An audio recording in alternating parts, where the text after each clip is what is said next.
are words? What are semantics? Cemento. Semantics basically means to signify. In psychology, there's two different ways that we can understand memory. Memory is everything that we have encoded in our brain. Everything that makes us us. Everything that shapes our perception. How are we perceiving the world based on our mental framework? Our mental framework is categorized based on our semantic memory, meaning how do we encode our episodic memory, which the episodic memory is the event itself. There's 12 astrological houses that represent your life situation. Life situations dictate episodes of life. Episodic memories encoded in your psyche that can be seen through archetypal structures, through the mythological creatures of ancient past times. So depending where we ascend in our chart is going to dictate where our states of being begin. And that's how we can start to apply our own unique meaning. There's many different tools that we can use to alchemize our own unique state of being on a day-to-day basis. For instance, Mercury is the planet that's closest to the sun, the sun's assistant. It helps it when it needs to communicate, fast, analyze, apply meaning in a day-to-day basis. Mercury rules Virgo, mutable, earth sign, and it rules Gemini, which is a air, mutable sign. So air, mutable, stems from the third house. The third house in astrology is the house of communication. But it's a mutable communication. It's stemming from the second house, which is your house of self-worth. And then the first house is your house of self. So the houses play out together to form the archetypal structure of your 360 wheel. Mercury is 36 million miles away from the sun. It's closest to the light, that's why it receives the thought and interprets it immediately. It's consciousness, but it has to put it to action with the will. The will, in astrology, would be seen as a raw energy, which is Mars, the planet of passion, aggression, the planet correlated with war. It's how we act, how we use our energy. The sun is our conscious, our actions, but our will is how do we manipulate the energy that we carry, our passions. When we look at our semantic memories and our episodic memories, we can look at the sun, Mercury, Mars, and the moon. The combination of them can give you a better understanding of where you stand and how you can navigate your planetary influences, because the energies is going to be directed based on how you interpret your own unique planet, and it's an everyday constant. Our Mercury is going to get clogged. Our Venus is going to get overwhelmed by external pressures. We're going to go through those experiences. It's about managing those internal influences from a creative lens. This is not about prediction. It's about self-assurance. We all go through seasons in life. Each season represents different states of being in our own unique life. So this is your 360 wheel. Each house is a space where you will look at wherever you have your planets in. So now specifically we're looking at the sun, the moon, Mars, and Mercury. So the sun equals actions, 5%. So the assistant of the moon is Mars, and the assistant of the sun is Mercury. But the sun is your actions, your 5%, your moon, your reactions, your 95% unconscious. So your 95% unconscious is your raw energy that you have stored in the body. So the Mars is the fuel of the emotional encodement of your psyche. It's your lunar cycles. Understanding these dynamics can give us a better understanding of how to decode our masculine and our feminine. So if your sun, your ego, your solar energy, if we look at it astronomically, it carries all of the other planets. It needs to emit its own egoic self. But if it's operating based on unconscious reactions, then we're using our ego for our unconscious darker aspect of the psyche, which is when we go unconscious of our will and we don't apply the right semantics to our perceptions where they can become wisdom. Let's say you have your Mars in the 4th house, your moon in the 4th house, sun in the 7th house, you have your ego in the 7th house, and you have your moon and your raw energy in the 4th house.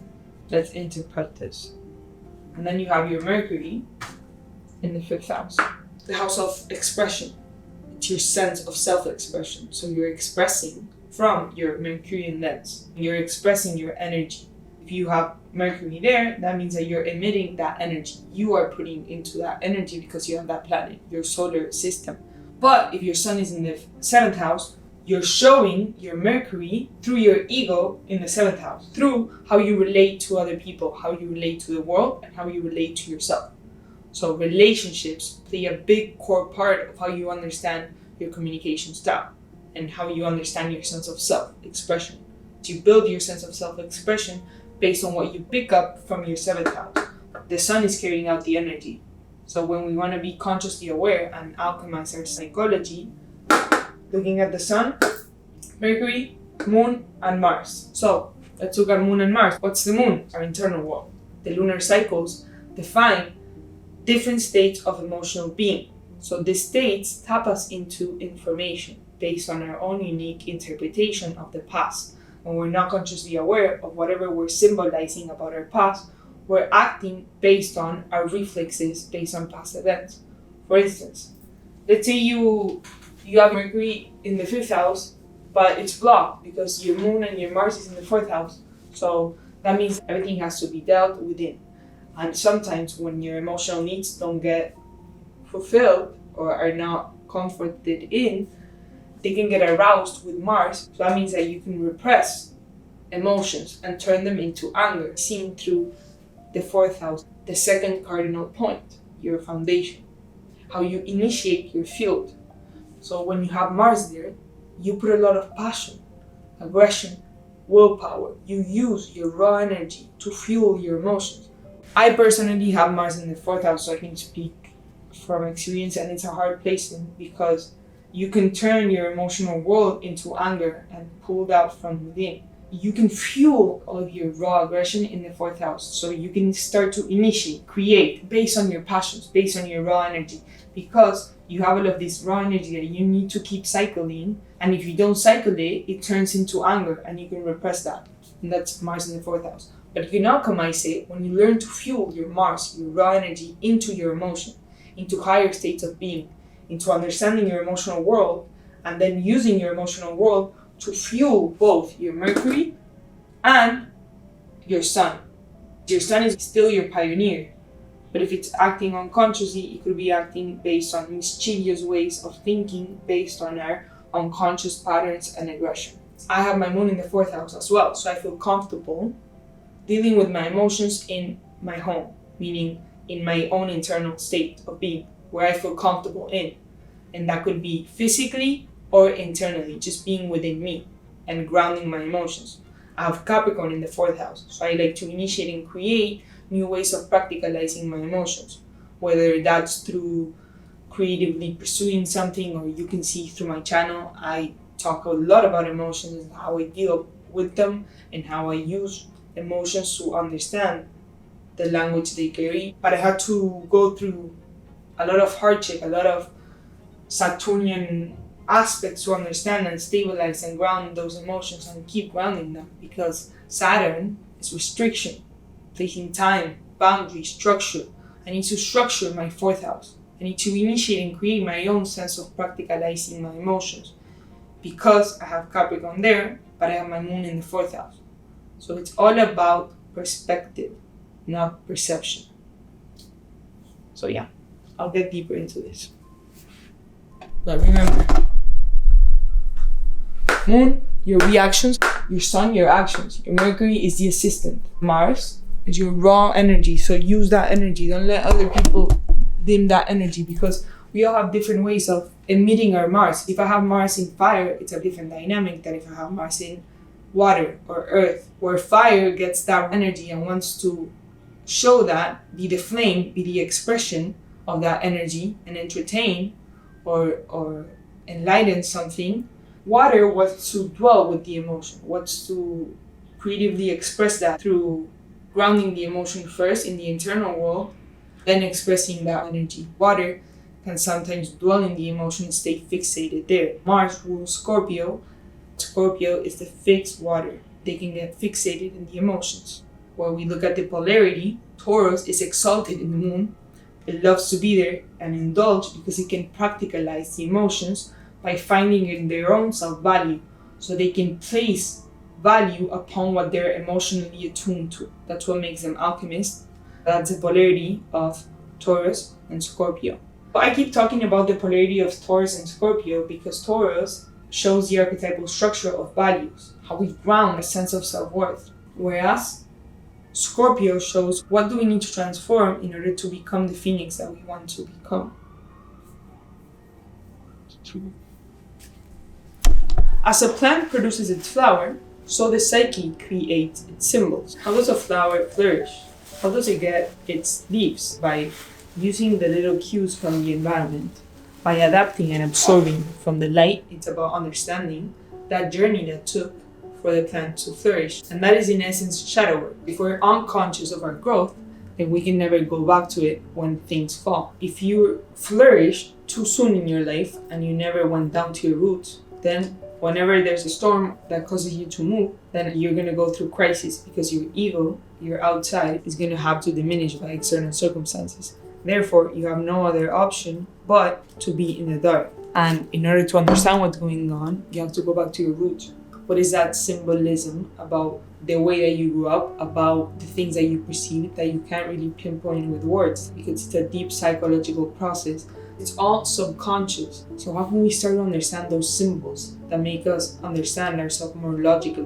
What is that symbolism that I have to go back to? What is the inner work that I have to do? What is the soul and the body together trying to communicate about ourselves? If we're not aware of our path and the things that led us to be where we are right now, then we're not going to be consciously aware of the things that we have to do presently to change, to get the information needed, to root yourself. And how can we do that? By knowing ourselves through astrology, through symbolism. And essentially, this is why I'm building this platform, because I want to learn more about myself and the world. Through astrology, we can really understand our feelings, our emotions. A feeling is the field. What are you semantically feeling with your body? An emotion is an energy in motion that we first perceive in the brain. As we go through this path, we're going to start learning that the worst enemy is ourselves if we don't know ourselves. Because we can be running in these subconscious programs, hijacking our innate intentions. Our body is 95% unconscious from all those times where we repeated that event. The body is recorded. So now the body needs to understand how to deconstruct all of those conditioning states. And that's how we work with ourselves, by understanding and attuning ourselves